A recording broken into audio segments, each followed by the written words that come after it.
Welcome to the Microsoft Security Insights Podcast with your hosts, Franklin Grimberg and Edward Walton, where we discuss Microsoft 365 security and Azure security news and products.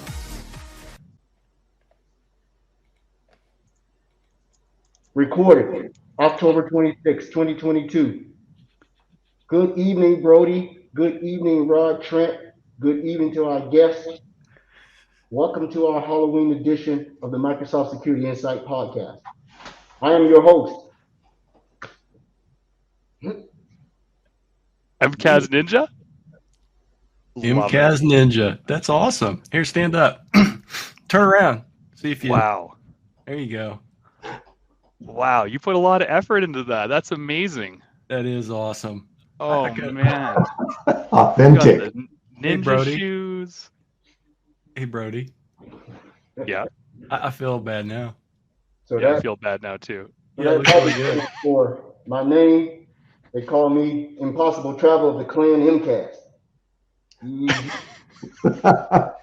I was wondering why you sounded different. It's because you got 5 layers of fabric between your mouth and the microphone. Well, I knew it after he started talking. I'm like, he has a mask on. The crazy part about it is I actually got this in Kyoto, Japan. Oh, man. How can you one-up that, Rod? That's where you went to. Okay. Oh, man. There's no way we could one that up. No, That's no impossible. Way. Yeah, I'm horrible at this. You want to see my costume? Sure. Yeah, me too. I'll show you my costume. Yeah, I just came as a successful Microsoft employee. Gotcha, Edward. I'm good. I do this every day. I was gonna say that's not even a costume. That's just being awesome, like Edward. Yeah. Oh yeah. Sometimes I take customer calls like this. Yeah. So if you're listening, Rod and I were very mean, and we're like, we should organize a costume episode, but it was Ed's. It was Frank's idea, by the way, Ed. Yeah, it was Frank's idea that we troll Edward and not dress up, and Edward would only be the one that dressed up. Edward is never troll when it comes to putting some on and showing up. But because you two wanted to troll me, I got something for each one of you. Oh, you got a shuriken? Wow. We'll just see if Frank ever gets a real lunch from Ed. Never. Oh, that's so funny. I feel so terrible now because Edward obviously he would have won the costume contest anyway, because in case Edward, in case Rod was having second opinions and wanted to actually participate in the costume contest and not use Frank's very rude idea to troll you, completely Frank's idea, I had like a jester costume, but it's nothing compared to your MCAS Ninja. And Rod and Erik, actually, you posted a very good costume potential idea as well in our Teams chat. That would have been great. Want to tell our viewers and listeners what that was? Yeah, it really was more of a photoshopped joke of a costume around being a day in the life of a threat analyst. Pretty much a stick figure with a bunch of tools like Risk IQ and Virus Total and others on there. Well, you had your slide up that said, threat intelligence ninja. Oh, I did. Yeah. And that's actually, you segued right into what I was going to talk about becoming a Microsoft Defender threat intelligence ninja. So I really man. Almost like we synchronized, even though we didn't on this, Edward. Oh, when I saw it, I quickly ran and changed and came back. That's what happened. I came right back. Oh, well, hey, you did a good job. I can't wait to see that, by the way. I know you're going to do your talk soon, Erik, and we'll introduce what you're going to talk about and everything. But I didn't know that we had ninja training for that already, and I love the ninja trainings, and I can't wait to learn more about that and take it, because it's coming up on ultra cold weather time to do certifications and training time up here in Canada, as I like to call it, aka winter. So I'm looking forward to doing that. So Brody, what did you do interesting this week? Oh, well, I'm glad you asked. I went and volunteered for Calgary B-Sides. Check out the sweet lanyard. That's awesome. I like and so that. all the lanyards were cassette tapes. So if you're listening, I'm holding up a cassette tape.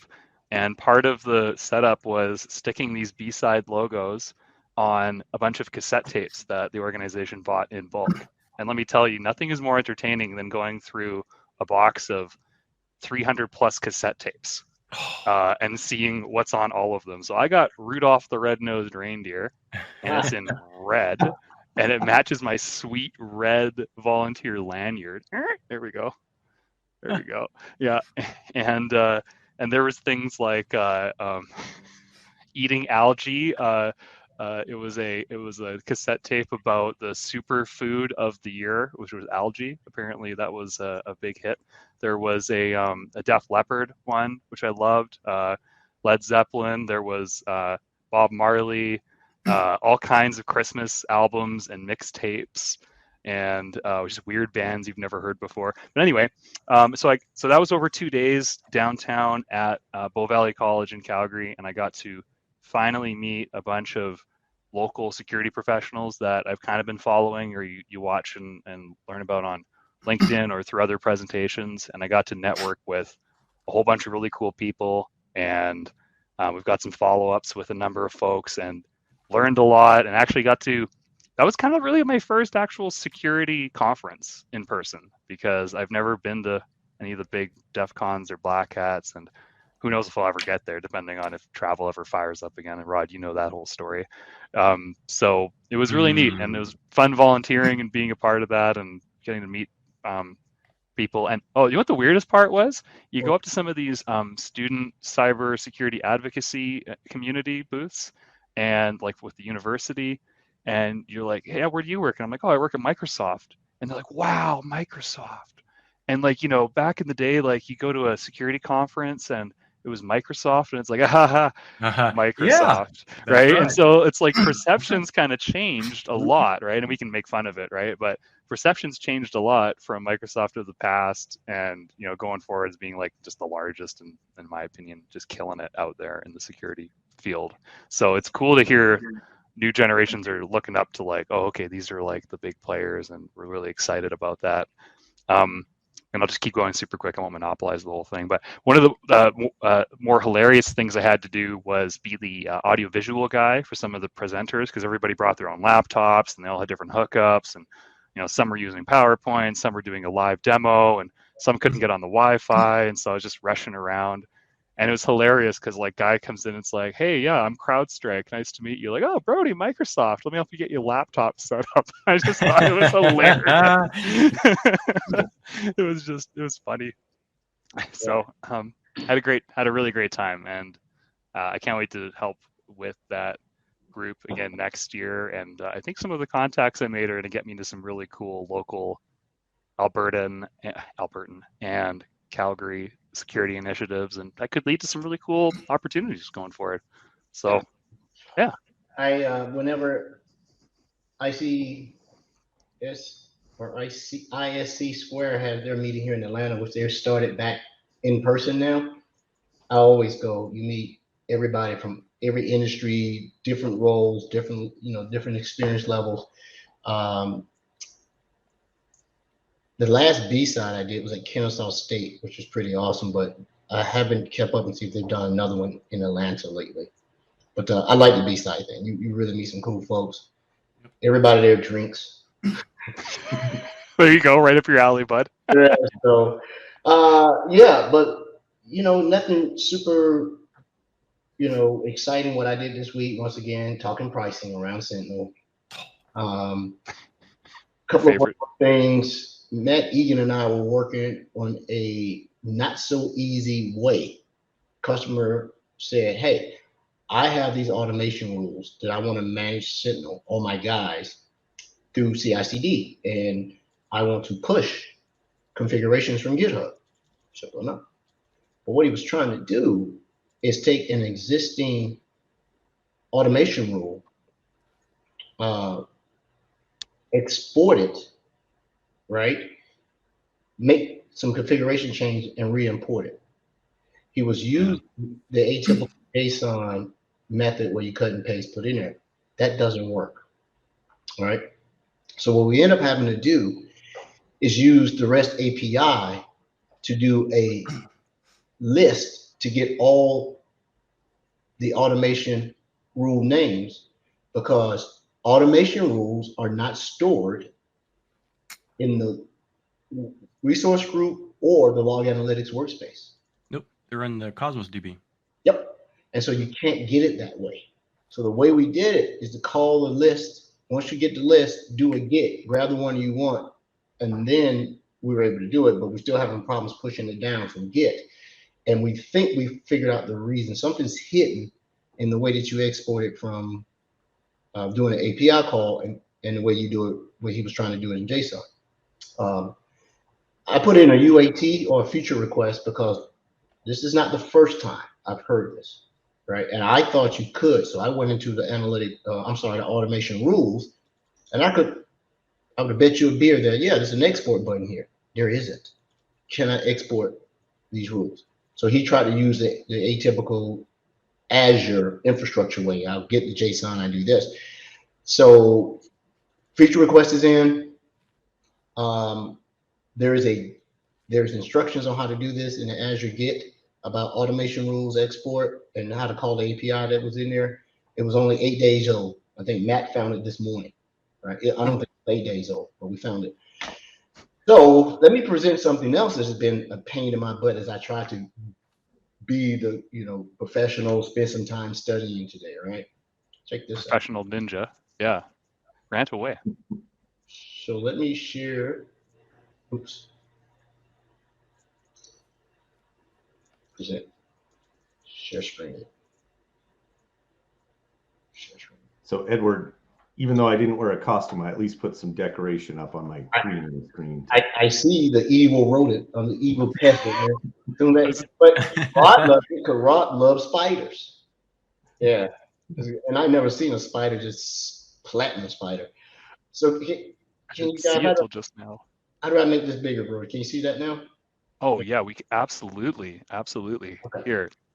Here's my issue. I'm trying to do some stuff in Sentinel, help Andrea Fisher out with a workbook. So I go here, I go to workbooks. Oh, over here. Go to workbooks. Got a bunch of them saved. Let's just grab one that always has useful information. How about Office? Right here. Okay. Watch. You say workbook. Wait for it. It's working. Live demos. Well, let me know. Let me show you what was going on. You see how it's still spinning? Yeah. Okay, so let me try one. Let's try Azure. Just try a separate one right there. You don't use dark mode? No. I just turned the light. All right, so this is working, but let me show you what it wasn't doing at first. If I go here, go back to service health, we got two issues, and they're trying to resolve it in the East. The log analytics skill set, or the storage skill set for these two things in the East is affecting specific customers. They're down. So they say that if you go into it, like if I go here, log analytics, you can see we determined the underlying storage resources within a scale unit in the region experienced an issue and became unavailable. So this is a rolling blackout of sorts. It's coming and it's going, and it evidently started today. So it's been ongoing for 4 hours. But what I did see, I learned from this. I don't think I've ever really used it in this manner. Check this out. I want to request a root cause, and you create an alert. No, I didn't know about that. And the alert will let you know when the root cause is available for you to go see. Oh, cool. That is awesome. That's nice. That's really smart. So if you go back one, you just taught Rod something. Yeah, that's rare. I'll just start sending those emails I get about it for spam and just do this. So if you go to the Azure Monitor one, this popped up 10 minutes ago. So they got issues over there with the Azure Monitor service. Makes sense, right? Sentinel workbook workspaces. So it's all in the East.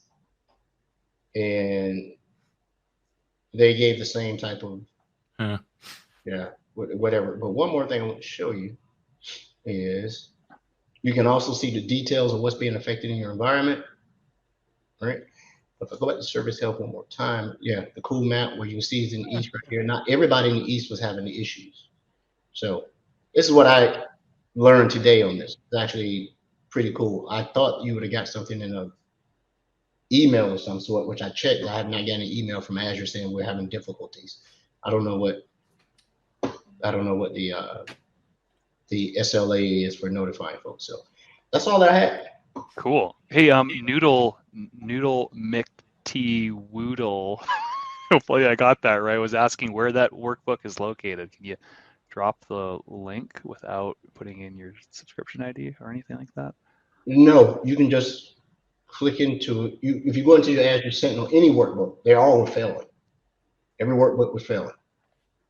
Okay, got it. Yeah, it's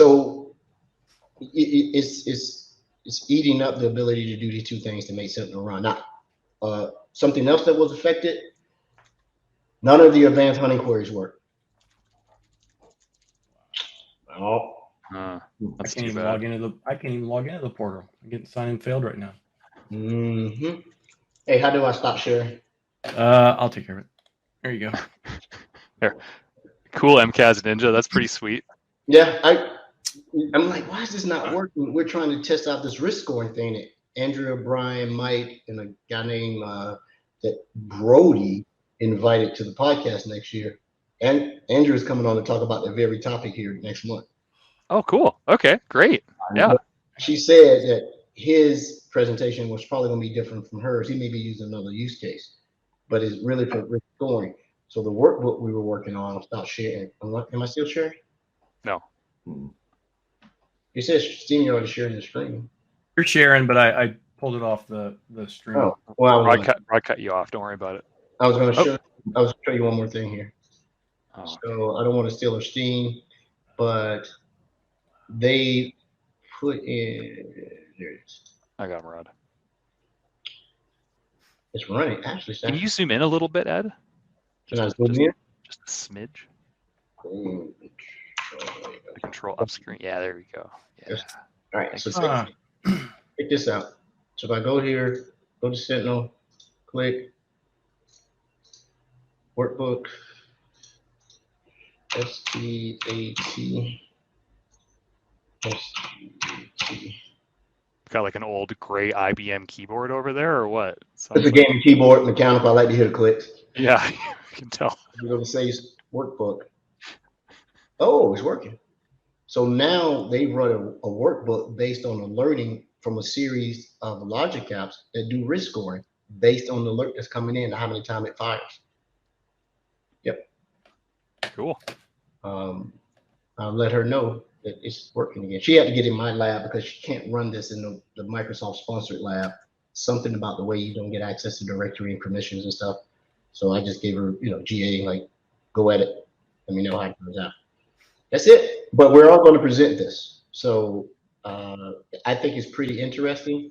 I think it's very gold clubbish and platinum clubbish. If you really put some meat around it and make it look really pretty, it does some really cool stuff. I think it emulates risk scoring in another product. Cloud Knox, maybe? Sort of like that. But this is really just based on the alerts that come in. So that's all I've done. We got to get to the show here. We're going to burn. What about you? Sorry. Let's see. Just got back from Cleveland, literally like 2 hours ago. For those that, I went to Cleveland yesterday evening and had an executive briefing with one of our partners, Tanium, about the Tanium Microsoft Sentinel integration and partnership. So that was kind of neat. I'll have more to share about that a little bit later. And some other things about that as well. So I tell you what, we can just go on with the show. I'm hungry. I just been back I got my McRib. I'm gonna go ahead and you guys just do your thing. I'm hungry. I'm gonna go ahead and eat. How much rib, before we get to Erik, our friend of the show, how much rib do you get on the McRib down there? Everyone, let's have a parlay. Oh, hold that up to the camera, Rod. Let's see. Don't spill any. Oh wow, yeah. Yeah, that's not a really good even distribution of onions and pickles, but that's a fair amount of rib. Yeah, every bite tastes different that way, right? So the parlay is to our listeners and watchers: how many bites will it take Rod to finish that McRib? Well, I've had people suggest I should do it without hands, but I think it's going to be disastrous. Making a mess already. Well, Yeah. let's go ahead. Yeah. Let's All I know about McRibs. Let Rod Trent, and I'd like to go ahead and introduce our guest. Yeah, Our guest is a friend of the show. He has previously been on. He is a Microsoft peer by virtue of acquisition of Risk IQ. I got to finally meet him a month ago, about a month, right? Great guy, knows his drinking, right? Just keep him going, having a good time.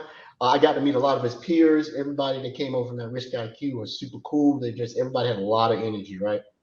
The funny thing is, after the acquisition closed on the books, everybody in the room started cheering. So I guess you got paid. Everybody was celebrating, like, "Whoa, look at that!" And then I see my little measly paycheck. But Erik Snyder is a what type of GBV are you, Erik? Well, who are you, Erik? Yeah, so Edward, thanks again for having me on. I'm an incubation GBV. So it's I think that's an internal term really, but it's more about emerging products that are exciting, that we're adding features into the overall portfolio of Microsoft. Yeah. So we asked Erik to come back on to talk about some of the things that we reviewed in a 4-day session in Redmond. Is that the Risk IQ product is now divided internal to Microsoft into two distinct offerings. One of them is Microsoft Defender for Threat Intelligence, and the other is Microsoft Edge Security or Attack Surface Reduction, which is the ESAM. So both of these are live and out, but we're going to talk about TI today. And if Erik wants to talk a little bit about the other side, he can. So Erik, the floor is yours. Great. Yeah, thanks. I'll talk about both of them. And it's quite an honor to be on your Halloween version of the podcast here. So I'm not sure that's because I had a face for radio or a ghoulish appearance. I'm not sure what that was, but trying to get in the spirit with my spider behind me on the greenery screen. You did great, Erik. It was just timing. It was just timing. No face for radio. You sound great, and we love the sound great, look great. Look great. You are great. Absolutely. Friend of the show, Erik Snyder here. Tell us what's new. Thank you, and it was great to hang out with you, Edward. I hadn't been back in Redmond for a few years, and I just was reminiscing back to the first time I was there back in the mid '90s, trying to get that coveted MCSE certification back in the day, if everybody remembers. And we talk about certifications and trainings and all the things we're doing now. I think actually CNE was probably the original old school cert that everybody wanted. Yeah. And then MCSE as well. That was highly coveted. And I remember working at a cable company, internet tech support, frontline, and somebody called in and they're having internet outage. And I'm like, okay, can you unplug your modem and plug it back in? And they're like, I am an MCSE. Don't you think I've tried that already? And it's like, sir, I need you to do it. And sure enough, he did it, and it worked. Go figure. But yeah, we were just talking about how the E and MCSE being engineer, you're no longer allowed to call people engineers unless you're actually part of the engineering brotherhood society of engineers. There's a lot of debate on that at a provincial and a federal level about who's actually an engineer. And so I think they had to Microsoft had to move away from the engineer title on certifications because it was because of that conflict of who's actually an engineer or not. It's just a little fun fact that came up a lot during the B-Sides conference about engineers, and now we're all advisors or associates or specialists or analysts versus engineers now. You're better than me. If that person would have pulled that on me, I would have been like, sir, in your case, MCSE should stand for, you might consider, switching careers or something. You might consider, studying harder. How about that? Get out of here. But hey, let's. I want to see this because Erik, you presented in Redmond. I remember. I think one time. I was sitting in front. Yeah. It was just so much coming at us. Everybody was sort of overwhelmed, right? And you and I did a little bit of debrief at the bar, at the meetup, everywhere else, right? But I want to use it to the viewers to see exactly where we are with the roadmap and what these products are. So I guess you got to share your screen so we can get into it. Oh yeah. And again, I'm gonna see. Oh, perfect. Yeah, for those that are just listening on audio, I'll talk through it as well. But and what I've been doing this week, and I was excited to get to see my colleague Alexandra Rowland had published out our Microsoft Defender Threat Intelligence Ninja level 400 training here, and that it goes right along with your costume, Edward. But it really is it's a good link. We'll drop some links in here for people to be able to take a look through and see what get a good idea of how this threat intel thing works. Now, just to go back to it was almost a year ago, you had me on the podcast the first time, and we talked through what this Risk IQ previously, and now what we've brought in as a Microsoft product. We brought them in as two different areas. We've got the Microsoft Defender Threat Intel, which is and I'll talk about how we deploy that a little bit, but it's where we are surfacing all this deep information that we've got within Microsoft, all this signal that we're pulling and this analysis that we're doing, and these threat actors that we're tracking, giving a place to be able to bring that together and surface that to the broader community and to the customer base, I think is great. And tying it into the threat intel we've been weaving into the products since we've been building them and had to secure them. Mm-hmm. Nice. So within that, for our listeners that are looking at this but don't understand, the TI piece is residing in Azure. Actually, I'll correct you there. It's the Defender, Microsoft Defender External Attack Surface Management, or EASM for short, that's deployed in Azure. Okay. So that is an Azure resource that you can spin up. You can then utilize that data through some of the other products that also reside in Azure. Now, all of that we talked on our last one. I can recap a little bit about how all this data is that we collect from across the global internet, and what we were doing formerly as Risk IQ, now as the Defender TI and EASM team. We're going out and crawling across the global internet and bringing back a bunch of telemetry and insights and putting it into a huge data lake. And that resides in Azure, but it's behind the scenes. It's not something that has to be utilized on the customer side to do that. What they spin up in Azure is just a resource to be able to identify what is their attack surface, and then being able to tweak it and control it and tune it to their purposes. All right. So inside Azure, thanks for the correction, the attack surface reduction is called Microsoft Defender EASM, or EASM. Yeah.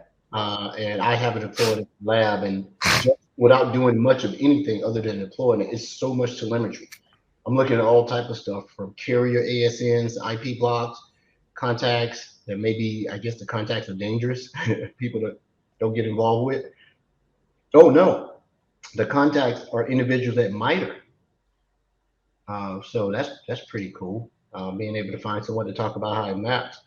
I don't know if you're going to show that, but I'm looking at it, and I'm also looking at the attack surface summary, which is... Yeah, let me go just into the... Oh, there you go. World here. Yeah, and this may look a little bit different than yours, but so we've got the looking at different attack surface priorities as kind of the overview tab, and then we can actually go into the summary of those. Let's see if this spins up, or if this is... There you go.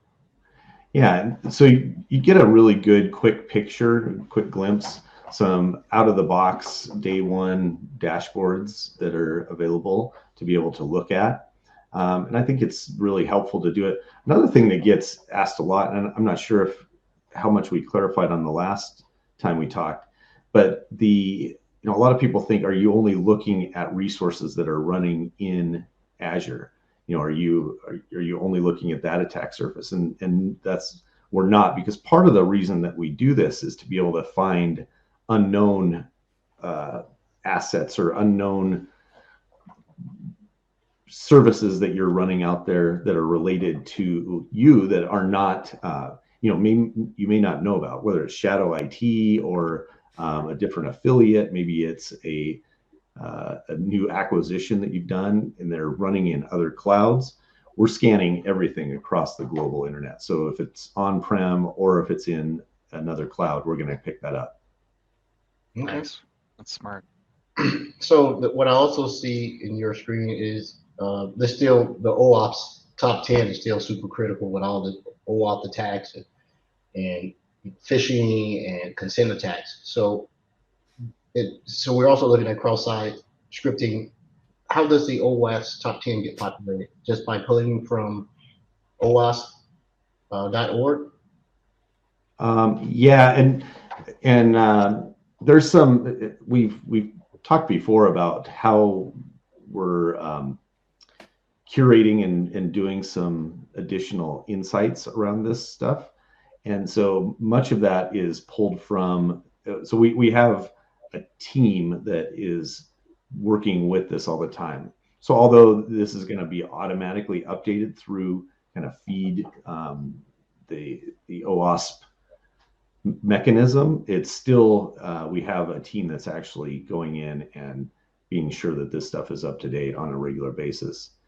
And the exciting part, and we weren't sure how it was gonna go down last fall when we originally came into Microsoft, but it's really working out fantastic because we've got the Mystic team, the MSRC, Dart, DCU, and then even Section 52 on the IoT side of things, where all those resources are coming together and being able to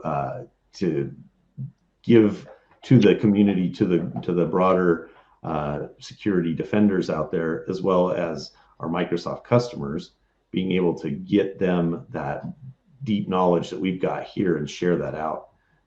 I mean, we were using it to protect our products, right? But we want to have other people be able to protect their products, their businesses, their applications. And so I'm trying to look at your screen here, how to remediate. So tell our listeners once again, how do they procure this? How do you go in? Is it because I'm in Azure, I'm licensed to use it? It seemed like it came up.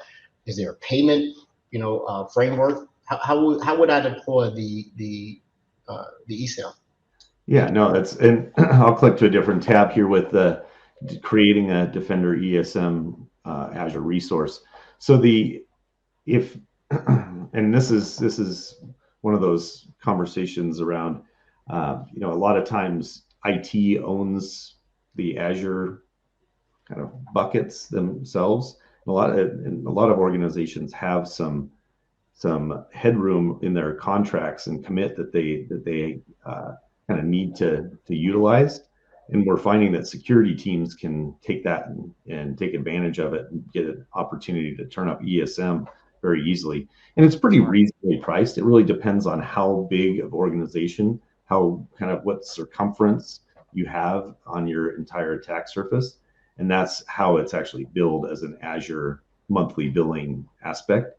But to turn it up, as long as you've got the proper rights, and we've got our back through the whole thing as you relate to turning up the resource as well as operationally in the ESM.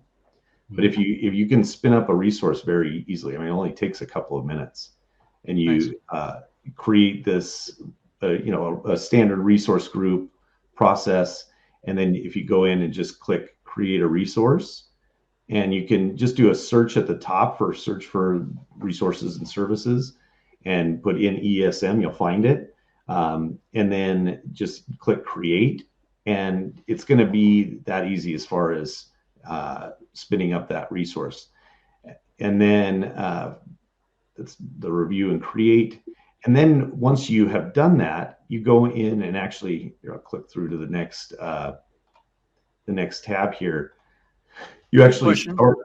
Do you have to create the resource group first, or can you do it as part of the wizard for EASM? Yeah, and so this one's showing creating.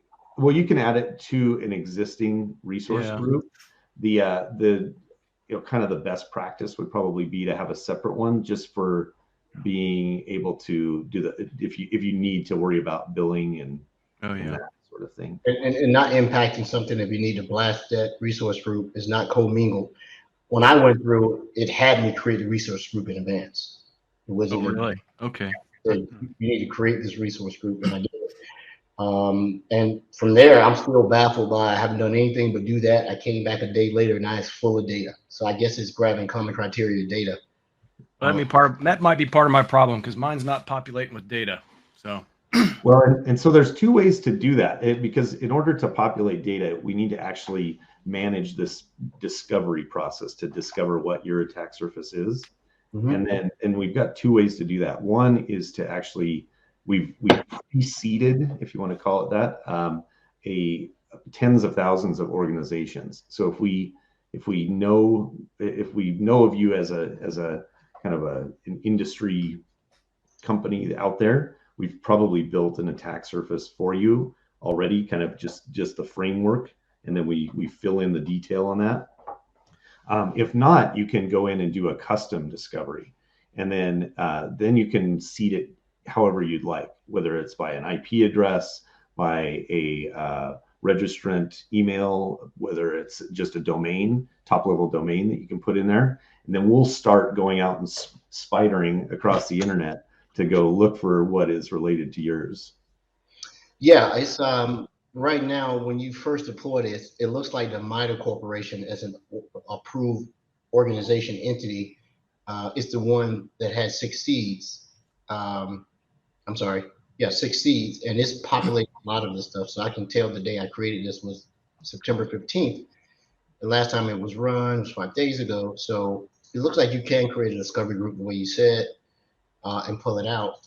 Like, what's to keep any mom and Joe just to add it? It doesn't matter the size of your organization. As long as you have it here, you can submit or create an inventory so that you become your company becomes a person of interest. So I'm still trying to get my head around how am I getting this information in here one more time? Yeah. So what we're pulling into the data set is all of what a standard internet user or attacker could see from the outside. Okay. So we're not taking proprietary data. We're not taking something that we have internally within Microsoft around your subscriptions, or we're not doing anything that is past a firewall or paywall. We're not getting into that point where we're going to be putting you at risk necessarily. But what we do is so you can, if Edward, you wanted to spin one up for Brody.com, you could do that. Maybe Brody's a third party that you want to take a look at and evaluate how their posture is. Maybe it's an acquisition target. That was the magic post. Now I get it. Interesting. So you add that, it gets submitted. You go out and you look at it, and this is similar to the way MCAS does application compliance and risk scoring. So uses open source intelligence to make determinations on whether or not it's adhering to different things. Yeah, well said. They're really cool. All right, now that makes sense. Okay. Yeah. I'm seeing stuff like social justice, correlation.org, some IP addresses in mine, and I know mine is just pretty pedestrian. I haven't added anything to it. But even here, this is useful as I scroll through. So I encourage our listeners, go ahead and throw this into your environment. I looked at my billing across it. This has been in it for almost a month, a little bit more than a month. I think my cost is almost nothing. But then I have a small organization. I don't have that much surface area to cover. Well, yeah, let me, just in case people are, this is a very large number. Let me put it down to something that's pretty reasonable for a small organization.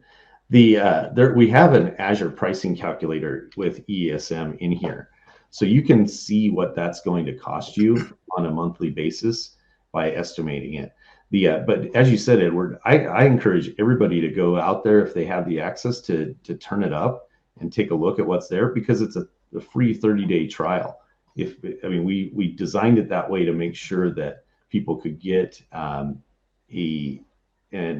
just to answer the question, it is GA. This everything we've shown here is not private preview or even in public preview at this point. It's all GA. In order to get you familiarized with it and being able to customize what that attack surface looks like, we gave that 30 days to start out with before even billing, to make sure that it was effective for people. So spin it up, take a look at it, set a timer for 29 days and go take a look at it. Hopefully you're looking at it more times between the first day and the 29th day. But cool. Okay. And just in case, so demo environment's great. Have you heard about, through your team and the folks who are helping develop documentation, and the ninja training was something you brought up, sometimes on our Learn site we have like a kind of a demo environment that's just basically a click through to check this out a little bit further. Do you know if something like that is getting developed at all, just so someone like at a high level executive maybe can click through something without actually spinning it up in the environment yet? We do that for a lot of other Defender products, and I hope that's not a loaded question, Eric, but maybe if it's not something you know about, it would be a good suggestion to help get people more interested in the product. Yeah, that it would be. And as you know, at Microsoft, we're a little sensitive on what data we show out there without having NDAs in place or an agreement of a user. So with ESM, what we would do, and what you saw in the demo tab there, was around Contoso hotels or Nice. One of our training brands. Those are ones that I could imagine that we would have that. It's not there now, but it's a good suggestion on trying to just put something to easily click through, so you don't even have to spin it up. But it literally takes a few minutes to get going, and I would highly recommend people go out and take a look at it. Yeah, absolutely. That's cool. So Edward and Rod, you two have already spun this up previously. Is that my understanding? And you've been poking around on it? I did early on, yeah, when it was first introduced in Azure in public preview. I think maybe it was after GM, I'm not sure. I was not hugely successful for whatever reason. Well, the inventory piece, right? Trying to get the discovery of whatever I'd typed in. Maybe I just didn't wait long enough. Yeah, Rod, you're absolutely right. That probably was the case. There was a couple of things. Number one, the documentation was lagging behind a little bit, and so we've corrected that. You can go through the public site and pull all of that down. The other side was there was a little bit of delay on some of it takes. I talked about that framework that we do with the pre-built. And so there's kind of a lattice there that then we go out and crawl through our data sets and actively go look, because we don't want to be utilizing resources that we don't need to. So once we know that somebody is interested in those particular, we go and kind of do a second level interrogation and fill that lattice in. And that's what takes a little bit of time. It was taking initially a little bit longer. We've gotten that down to 48 hours at the most. It's mostly what I'm seeing is about 24 hours. So if you do a custom, you're not going to get instant data back. It's going to take about 24 hours to fill in. So just be ready for that. If it's a pre-built one, you're going to get automatically what we have already kind of pre-filled in and get to take a look at that. But then in a 24 to 48 hours, you'll get that really depth of information around it. And again, it's another reason why we did the 30-day trial. Gives you plenty of time to let that run and get the details. So this is interesting too, because while you were going through it, I stood up a brand new instance thinking that it's probably less buggy now. Sorry, it's probably a bad way to put it, but obviously our development cycle we fix things like the next day sometimes. But the reason why I shut it down before was because of that 30-day trial. But it would appear every instance that I throw up gets another 30 days. Is that correct? Yeah. So again, it depends on the subscription. Some of the ones we've got internally are a little bit different. But I have an external subscription. Otherwise, yeah. So it shouldn't. If you do want it, I don't think you can do it for another 90 or 90 days or 6 months or something before you can spin it up again. Yeah, unless you totally trash one and start from scratch, right? Or no, it's still 90 days or so. So let me ask a quick question about this. I see your billing here, but I know for a fact I didn't do anything, so other than set it up. So I saw the billing for 30 days, and then I went back and started going down. I have several subscriptions that are paid. So September, when I shared my screen, you saw when I stood it up, or I think I told you September 15th, and then it went to October 15th, and then the next 30 days showed up. Now this is just a small lab, not to alarm my users, but now when I saw the cost for 30 days in my small environment, it was $1,312. So luckily it wasn't tagged to one of my subscriptions that had a credit card attached to it. It was attached to Visual Studio. And what they did was they disabled the subscription. I guess I went over bill it. So Rob, make sure you keep an eye on that. Smart. Set a reminder. Set a I'm reminder. going to set a reminder right now. We've got a couple of internal ones that are pushing in the tens of thousands, but those we're looking at much larger. We also I showed you the pricing page so it works out to 0.011 cents per day, and so it works out to about $4 a year per asset. And we've done some things to make sure that is reasonable and minimized. So we're deduplicating IP addresses that are used more than once.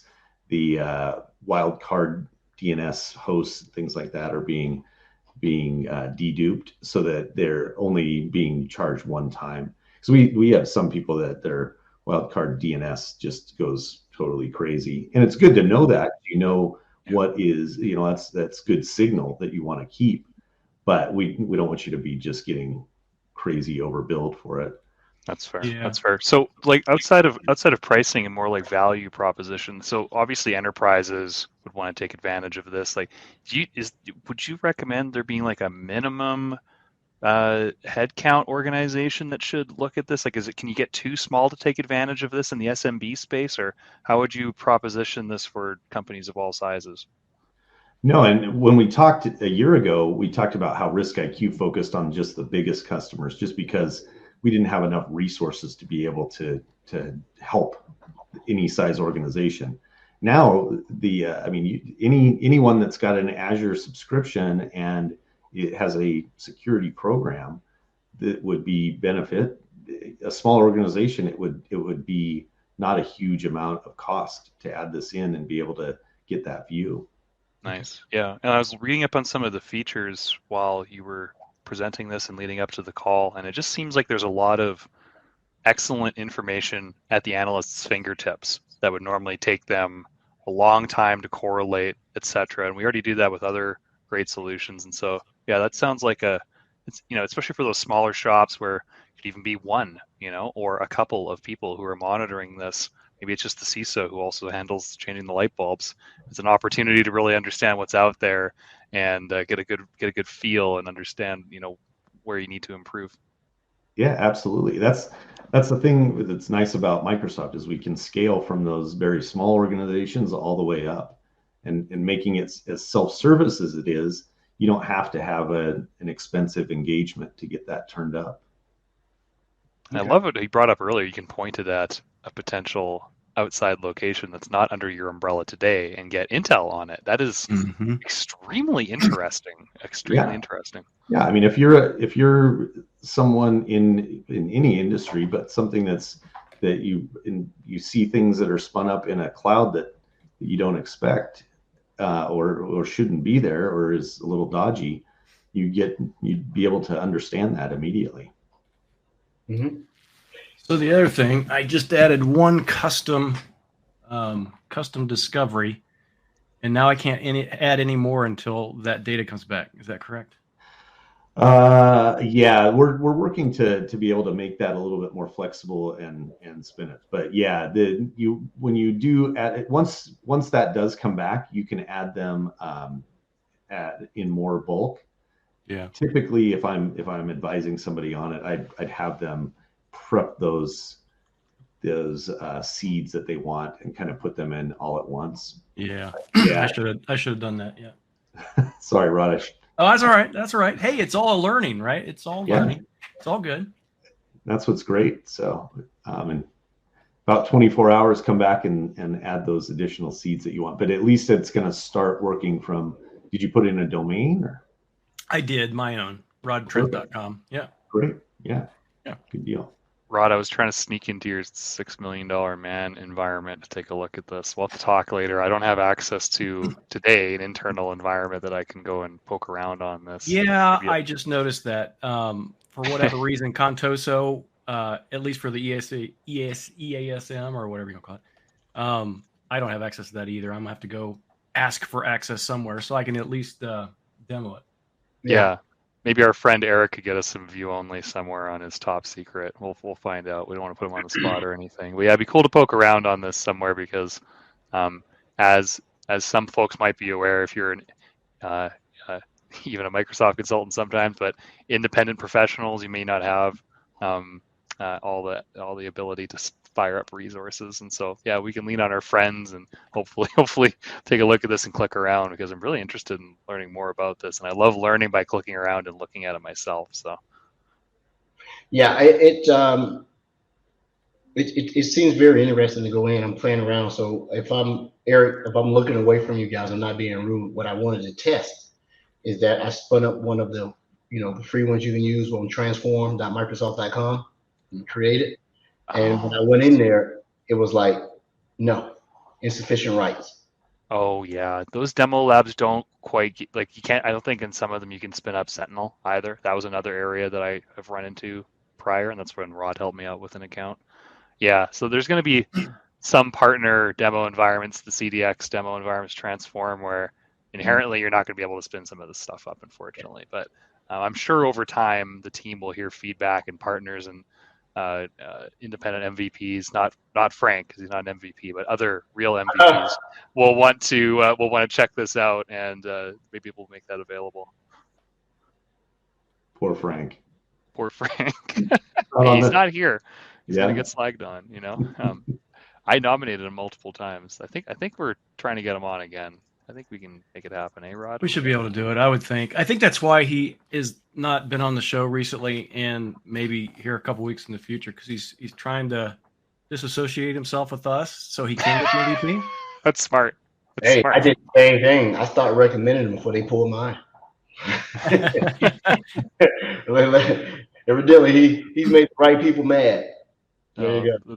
Too good. Erik, what's okay, so obviously we're in still generally available, but early-ish stages of this solution being out there for our customers. So are there some upcoming features or capabilities that you can talk about that you're excited about that you want to just let people know are on the way, or is everything pretty hush-hush right now?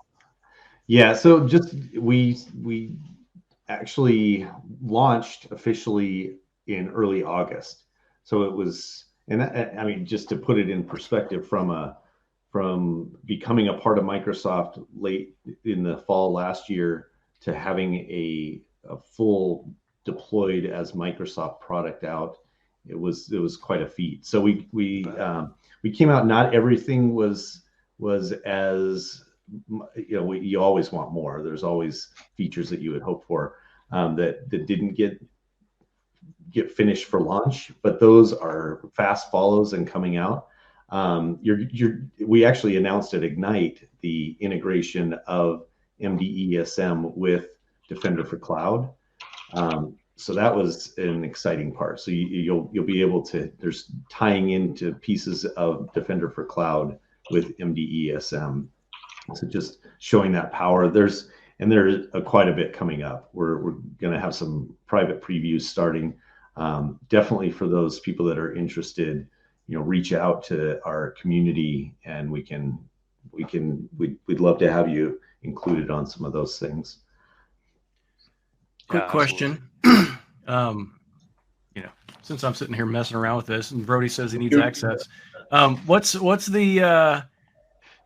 is the role? Okay, so I understand what the role is, what you need as a contributor to create an instance, right? To create the resource.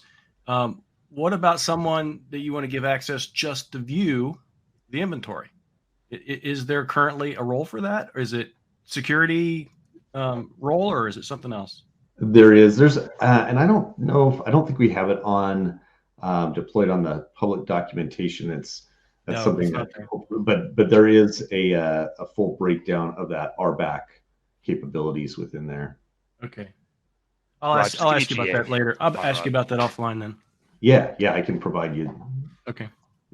But we've been talking all about ESM, but what we were originally going to talk more about was the threat intelligence piece, and that's where I showed that we have this level 400 Ninja training that was just given out yesterday. We've got the private community, the cloud security private community linked in there, and so that's another one. If you've got interest, love to have you in there to be able to take advantage of new features that we're bringing out, be a part of making these products even better.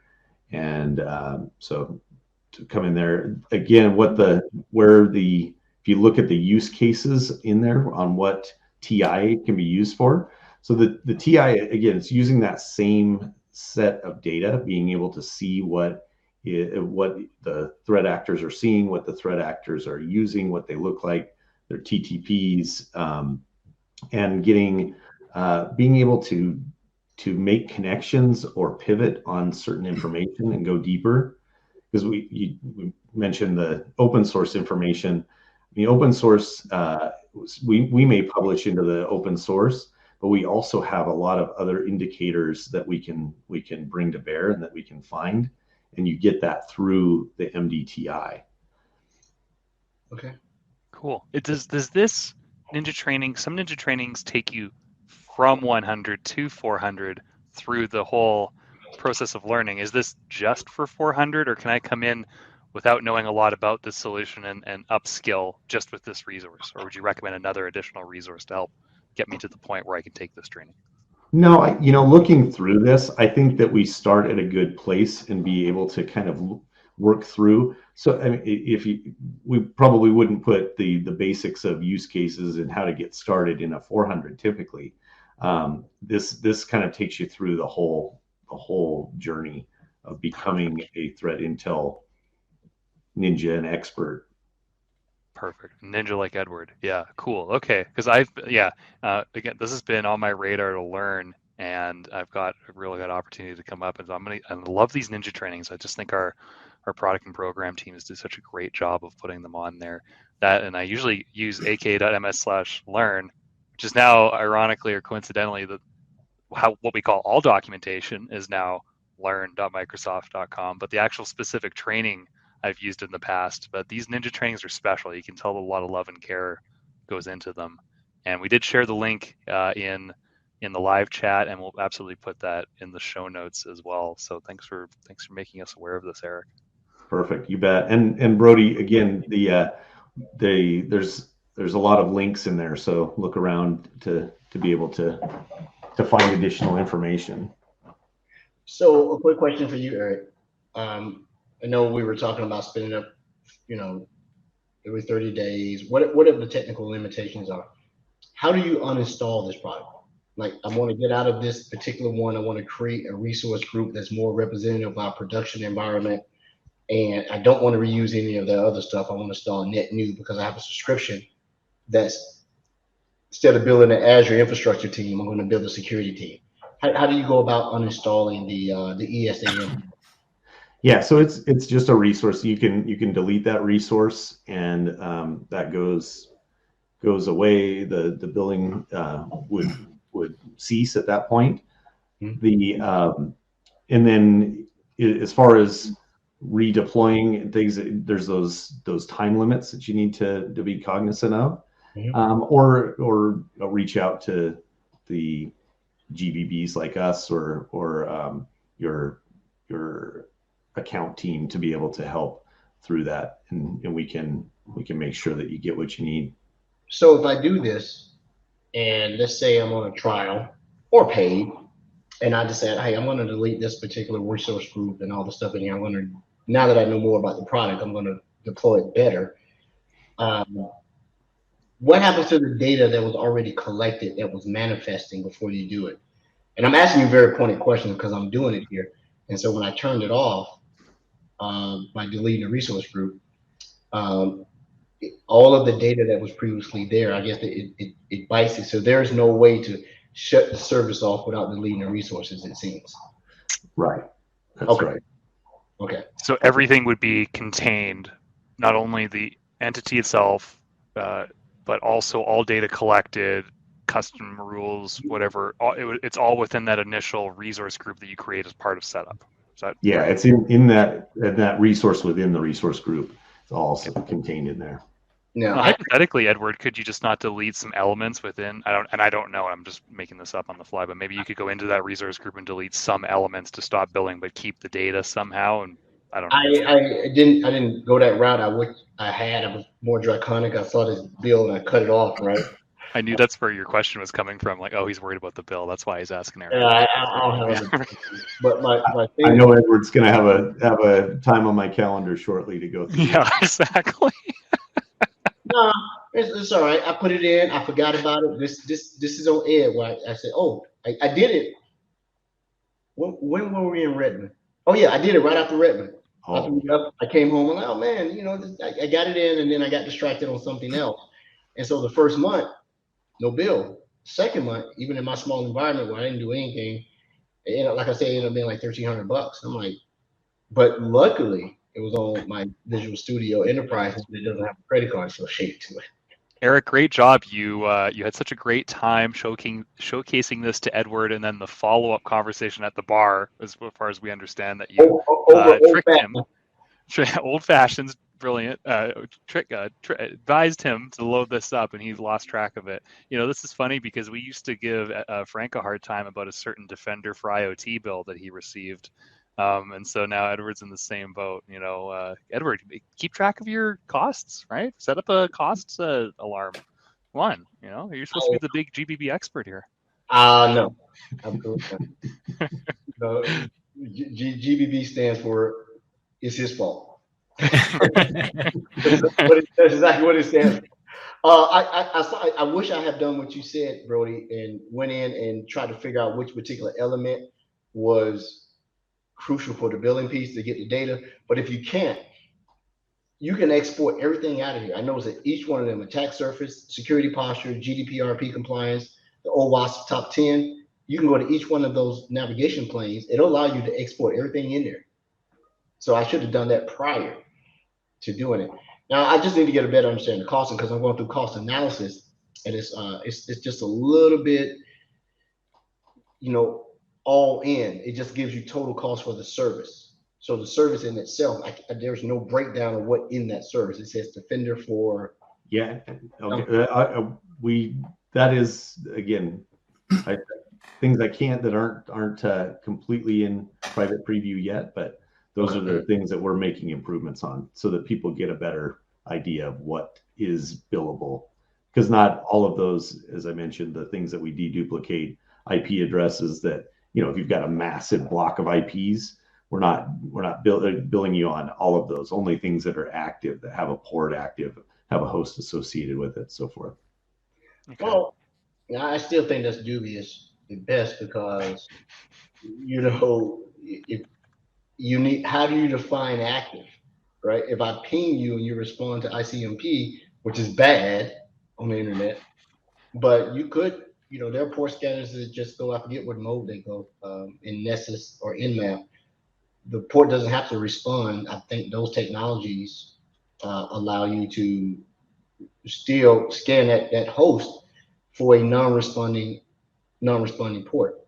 So, no, that's right. We're not gonna that it's not related that way. We actually need to see an open port. Oh, okay. Response, and not just a ping, but an actual open port respond on it. Okay. Okay. Yeah. And so what about internet facing entities that maybe, I guess people still use DMZ, so they're shielding their internal infrastructure by putting workloads in a traditional data center in a DMZ and then exposing it either directly or via bastion or reverse proxy. How does this happen in the cloud, right?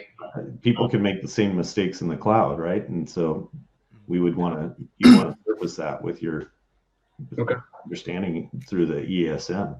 Okay. Yeah, misconfiguration happens. It's not, cloud doesn't equal secure. It doesn't. But I'll tell everybody listening to this call, let me go ahead and get the booze out of the way.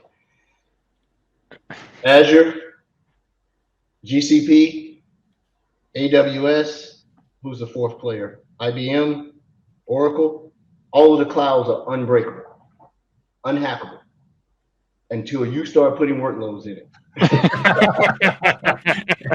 Is that really a hack at that point? That's an insider door threat. Open? Are they breaking in, or are you just leaving your door open? I'm telling you, once you start adding workloads, like when you set up a net new any one of those cloud subscriptions, it's essentially air gap.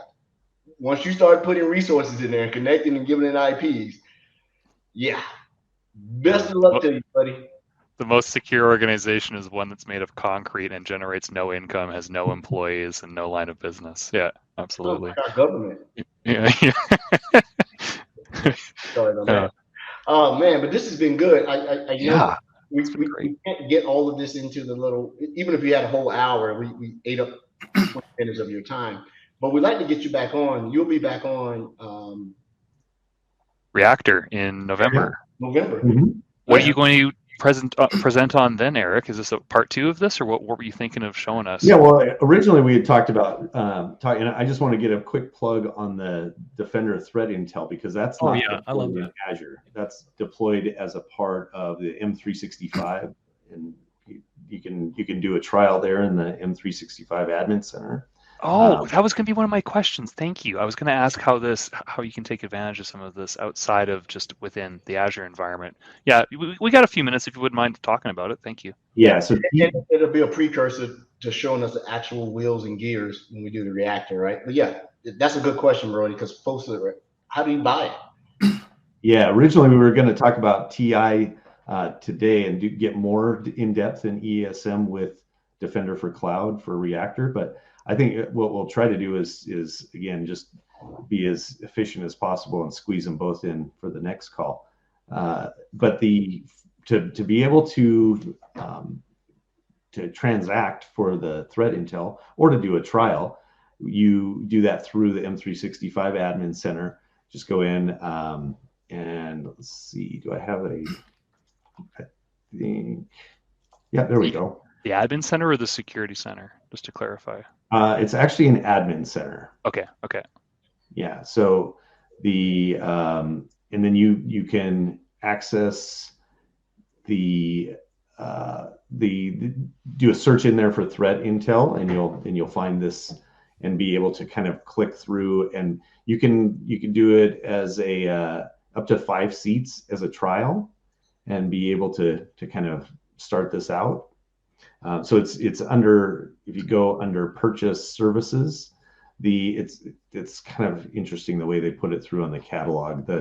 It goes in as other services versus under the security, but we're trying to get that put into multiple places here. And then you can do the free trial on the license. It's going to give you the list price on it. Obviously, we've got there's also a community version of this. What we had at Risk IQ, and I talked about the well over 100,000 people that are utilizing that information, that threat intel through that were using it formerly. Now they can have a mechanism, if they're just a researcher and they just want to take a look at a little bit of information, they can go in and get a community edition of the the product as well. But if you're a commercial customer, you're someone that you're running a SOC, you've got threat analysts and hunters out there. You can actually go in and get a 5-seat trial to try this out for 30 days, and then cancel that out if it's something that doesn't fit your program. But we find a lot of people are continuing to use it. And you show something that I'm wary of doing. You showed a screenshot that is available in federal. Is it? Yeah. And actually, this was a where they grabbed that from. I think it was from one of our team, and it's a good conversation around federal. So this is not available currently in GCC high, either of the products necessarily in all of our federal, but we're working to get that. We see a lot of people though that because these are products that are utilizing the information that's available out there, it's not critical government data that's in there. That if they have the ability to use a commercial subscription or a commercial buying vehicle, that they can utilize the tool to still support their security program, even though that it is in the government space. Okay, very good. We'll make sure that during the reactor time we'll stop Brody from talking as much at the beginning, so you can absolutely get through it. So we'll rehash on the ESAM, and then we'll dive all into the threat intel, because I'm seeing some stuff. People they want more threat intel. That's becoming a big thing. Bringing feeds in, a couple other things. I'd like to see how it interacts with watch lists and a few other things. So, agreed. I'll be quiet because I want to see this as well. Absolutely. So, are you gonna be able to demo this, Eric? Like you have an environment where we can actually see this integration in Microsoft 365? Yeah, I mean, I can show you where to configure it and get it started, and that's where the licensing comes in. You actually go to ti.defender.microsoft.com to actually utilize the portal piece of it. Now the connectivity with other products is happening in the background through that data sharing pipeline. But does it stand? Yeah, I know we're near time here, so thank you. But like that data sharing is happening in the background. Is there? If I activated this today, hypothetically, would I see anything additional in like the M365 Defender portal or any of those related products where it stands out like, hey, this is what you're paying for, this is some extra intel, or is it still just all behind the scenes, behind a cloak? Well, there's some good information in Sentinel now that you would see to be able to click through and get additional information. At Reactor, my hope is that I can actually share some, so tune in then. News at 11, that we'll be able to probably share a little bit more information about where those tie together. I'm excited. I can't wait for this to happen. I'm going to be counting down. I'm really interested in looking at this more. Thanks for coming on, Eric. This is as always, man. Great dude, man. It was great to see you in person. You really laid back. We hung out every night. It seemed like you and I speak off like, man. Let me tell you, the best night was when Risk IQ hosted the last event we had, and the bar was open. And I was like, I can have whatever I want? Yes. Is that right? And now you got this bill. Yeah. So this is payback for me generating that bill. It's definitely payback. Well, Mr. Snyder, thank you so much. Thank you. Thank you. Just to remind me, you're in Spokane, correct? Yeah, I'm in Washington State. So, yeah. But anytime you want to come on the show, you don't have to wait until Reactor next month. If you want to come in and say, hey, I want to tell you something that's really cool before we go into whatever holiday routine, you're always welcome to come on. Always. I think one of the things that you didn't read the fine print is that you have to host one of the shows if you come on as a guest. So I'm totally willing to do it. I know that you, I mean, can I be presenter and host at the same time? Yeah, we'll get absolutely. We'll get monopolize. We'll get rid of Frank. I mean, I'm writing his last day letter right now. Thank you, Frank, for your support. Is that a pink slip or a Dear John? He doesn't get a pink slip. He just gets walked out with a box. Much. Like, here's your free lunch. Or a spinning drop kick from the MCAS Ninja. Yeah, from the MCAS Ninja. Oh man, that is intense. Erik, I hope we get to meet in person one day too. But it's been awesome. By the way, just for our listeners, Erik came on like a year ago during the acquisition, and we've been old chums, remote chums ever since. So I can't wait to meet him in person as well.